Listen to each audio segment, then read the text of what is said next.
The Maui Jim Maui Invitational gave us some great games over the week of the beginning of Feast Week, if you will. We're going to break down San Diego State defeating Ohio State. Hello, everyone, and welcome to Slasher U. I'm your host, Christian Rao, here with my co-host, Steve Feck. And the Aztecs defeated the Buckeyes 88-77. It was a great game through and through, but really, the first half of San Diego State is what really solidified the deal. They were pretty even for the rest of the game.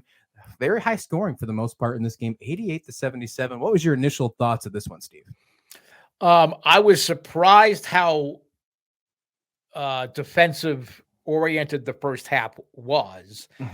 But I mean, the second half was what I kind of expected. I mean, San Diego State's a great defensive basketball team, but I really thought Ohio State was going to be able to push it.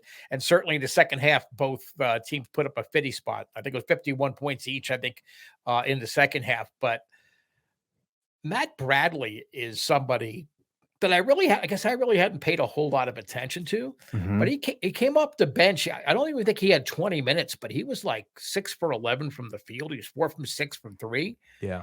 I mean, he made a difference. He made a huge difference, for San Diego State.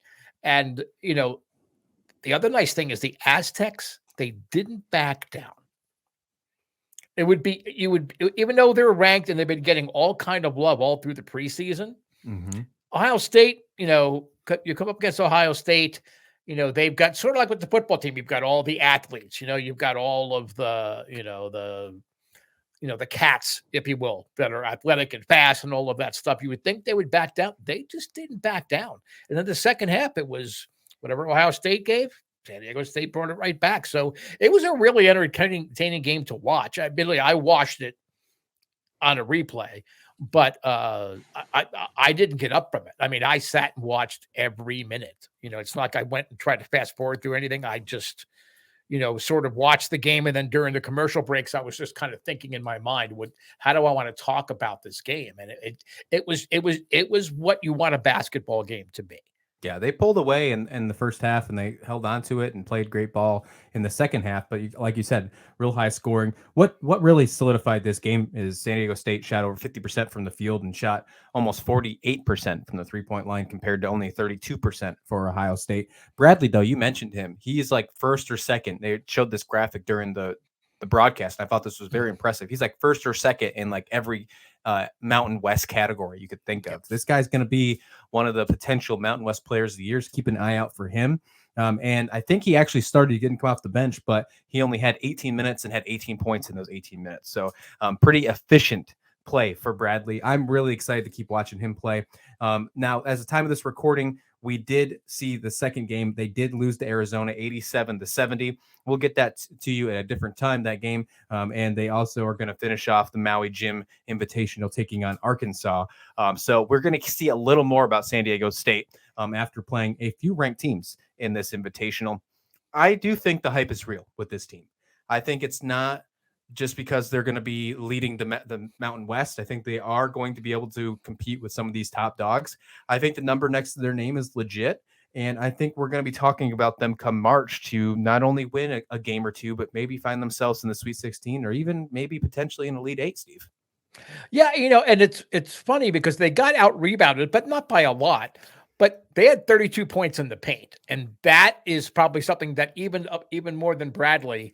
And I didn't realize, for some reason, I thought Bradley came in the first or second minute and he didn't start. But you're probably right. I think I was just too involved in other nuances of this game. I didn't pay attention to who the starting five was.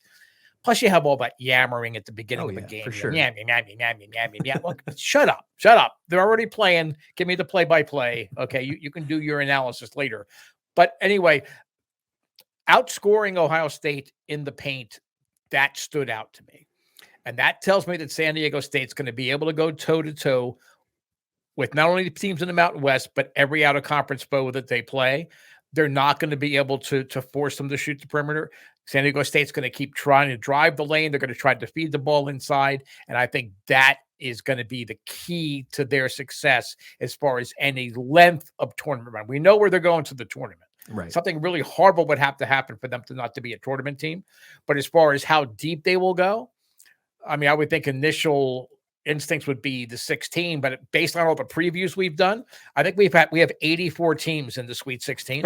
Yeah. So we need to narrow that down somehow. But I mean, that's how balanced, Division One is this year. I mean, there are so many teams that you can see make a run. So when we say they're a possible Sweet 16 team, we are keeping track of the math, and we realize come March we're going to have to settle out the balance there. But I mean, that's how many teams are really, they have the roster depth, and they have the ability, if everything goes right, for them to make a deep tournament run. I think this is going to be one of the most either surprising or disappointing first four in, first four out kind of years, because of how well-rounded the majority of these teams are this year. Those first four games are probably going to be absolutely wild. They're probably going to be some really, really good matchups. One last question on that, Maui Jim. What did you think about the court? Did you think that was a pretty cool look? I want a basketball court.